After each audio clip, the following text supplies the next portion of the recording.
Suspect is still inside. We're trying to extract now. Sheriff's office, if anybody's inside, come out now with your hands up. You guys need to wait here to FHC get you, okay? I have to go. A person just got stabbed in the neck, so I gotta go. On May 23, 2023, the Alachua County Sheriff's Office, located in Florida, responded to a 911 call from a distressed man stating that his roommate had stabbed him in the neck and he always Florida, bro. Come on, bro. was pouring blood. Dispatch quickly put a call out to all units in the area, and law enforcement sped to the scene because the terrified victim was unable to give any additional details during the call, as he feared the suspect was still in the home. Responding deputies have minimal information to go on and face the dangerous incident head on. Little do they know they're about to encounter a situation like nothing they've ever witnessed before. What's the description of the suspect if you have it? Suspect from history is an Omar Gutierrez. Hey, leave it there. Like 31 years of age. I don't have what he's wearing today. To make matters worse, responding deputies are having some difficulty making their way to the scene. Oh, get out of the way. No! Out of the road. Oh, get your car out of the road. Hey, I gotta go. What up, Zach? Myself and another unit. What the actual? I don't. And a crash occurred right in front of me, right as FHP pulled up. I told FHP, I'm out. I gotta go. Yeah, all right. Let me let you go. I'll see you there. Okay. There's I ain't gonna lie, being the police is scary as hell. No. Wouldn't be me. all right. What if 2.6 miles away? No. Got it. There aren't any other places in the area. Shut up. Meanwhile, the first deputy has arrived at the residence. All appears to be peaceful from outside the home, and backup is just moments away. But with so much unknown and at least one victim severely bleeding, every second counts. The deputy can't afford to wait. They always being arrested. They get out the car, get to the crime scene, and start walking. Sir, do your homework on running. Do your homework on fast movement. Do your homework on bleeding. Do your homework on passing away. What the fuck? Check that motherfucker. Hey, the front door's locked. Check it. Beat the door. Check it. Sheriff's office! Ooh. Sheriff's office! Sheriff's office! I'm here. Where are you at? Over here in the master bedroom. All right, where's the suspect? I think it's either the kitchen or bedroom. All right.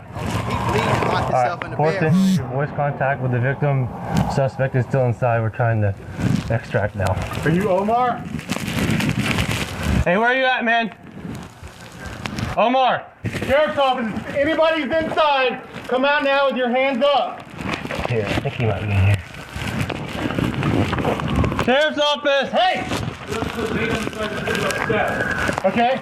Is anybody else back there with you? No. Come here. Walk to me. Back. Okay. Come on this way. Come on this way. Hurry the hell up. You walking through What are you that, getting? That's important. bro. Crazy as hell. No, bro, come here. Come out here. What the hell? Is Come this here. the victim? Go to the road. Go to the road. Like Based on the appearance of the first individual to emerge, covered in blood and clutching the back of his neck, deputies can safely assume that the victim at least is now secured. However, the same can't be said of the suspect or the rest of the home. Right. I'm gonna run around the back. All right, victim's out of the house.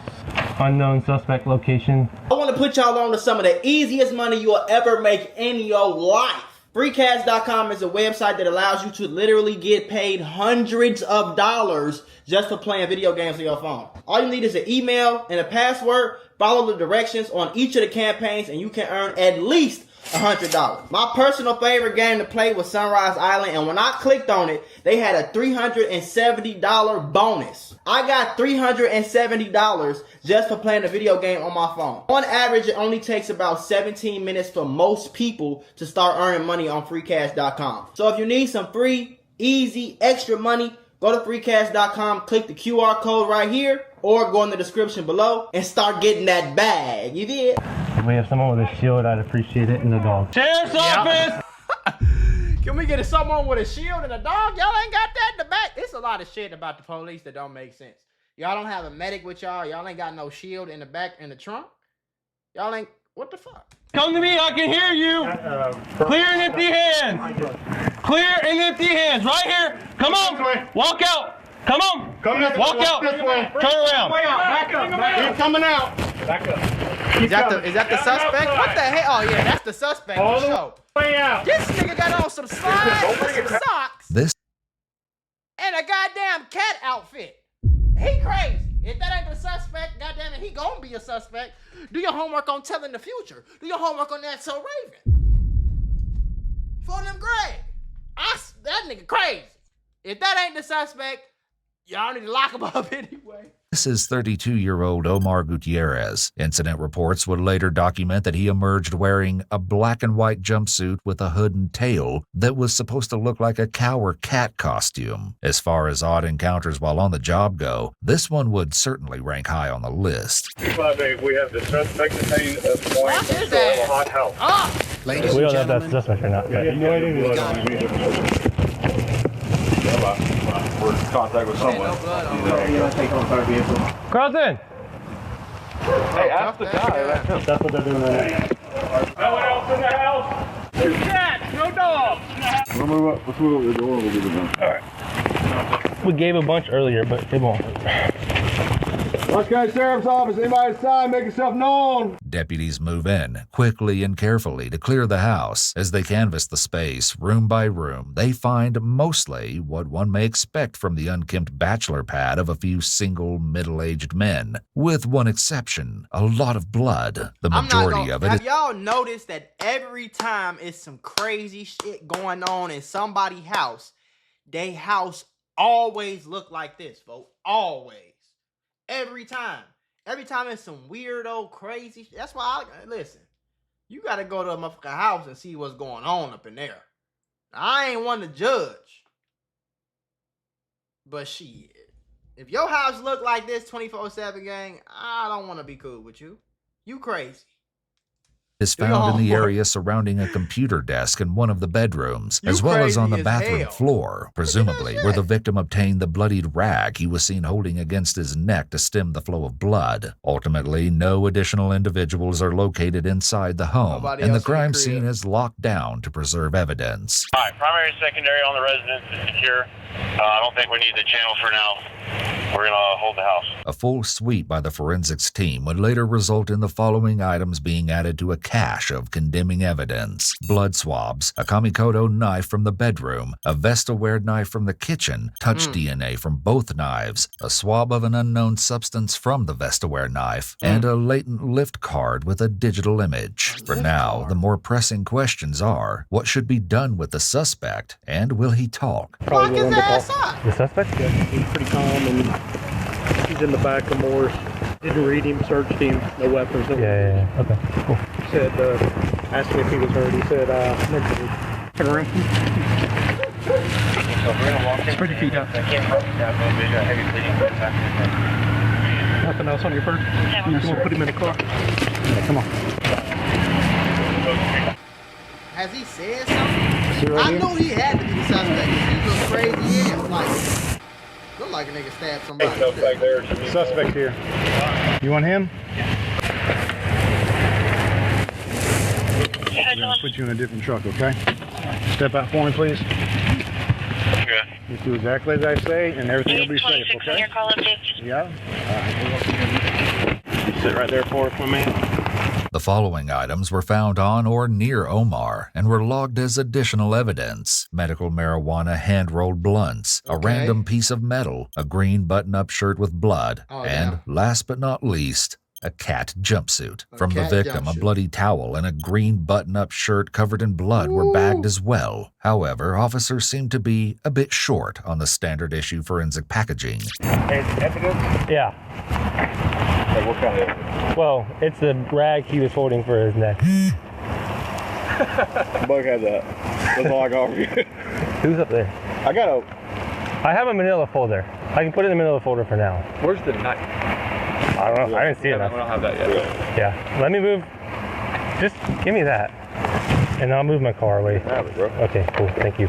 Bloody articles need to be dried as much as possible and then packaged in several layers or containers of paper. The paper bag itself is more appropriate than plastic since it promotes drying. Interestingly enough, samples remaining wet actually degrade faster, though after drying, they should be frozen. It's important not to place a wet biological sample into a package that is too small because that delays drying and increases the chances of spoiling any evidence. That's crazy. I know that. So they want the shit to dry fast. Because it dries fast, I guess it holds more evidence, more information, and more like DNA or whatever. Evidentiary value. Given the immediate circumstances, placing evidence in a paper bag is likely the best the officers can do until more advanced evidence collection technicians arrive on scene.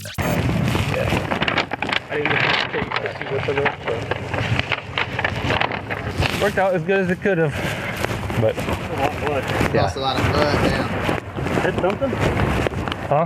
Had to mix something. That's a lot of it. That's a lot of blood, yeah. You had to mix something. Nicked, as it turned out, would be putting it lightly. The victim, who identified himself as Jeremy Newman, was tended to by the first deputy to arrive at the scene after Jeremy exited the home. That deputy described the encounter in his incident report. Jeremy was bleeding heavily, his shirt saturated in blood along with his hands, arms, See, they had it blurred for us. That's how you know it was crazy. If they got it blurred, and his long hair. According to Jeremy, he'd been working at his home desk when he noticed Omar walk up behind him. Not thinking anything of it, he'd continued working. However, moments later, he felt a sharp pain in his neck, and reaching back, he felt the knife that had been plunged into him, slicing his hand on the blade as he removed it. When he'd asked Omar why he'd attacked him, Omar allegedly replied it was instinctual, taking the knife back and instinctually fucking insane. I told you it was crazy. He got a fucking cat outfit on with a tail, walking around the crib.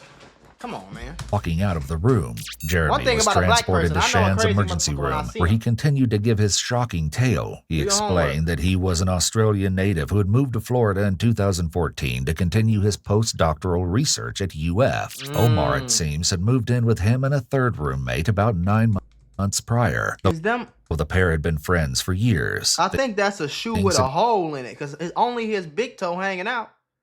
He got the uncle at the cookout shoes on, walk around the crib with some glasses on, like Joakim Noah. Man, this nigga crazy as hell. There's something wrong with him. Talking about it was instinctual. What?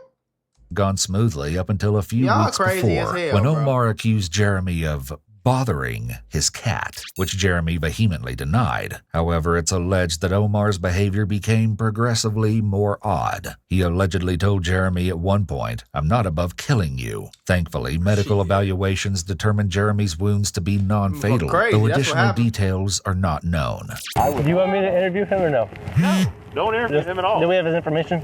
You can try to get his information if you want, or if not, he said he didn't remember his name. So, just for now, this is going to be, we're going to call CID. Okay.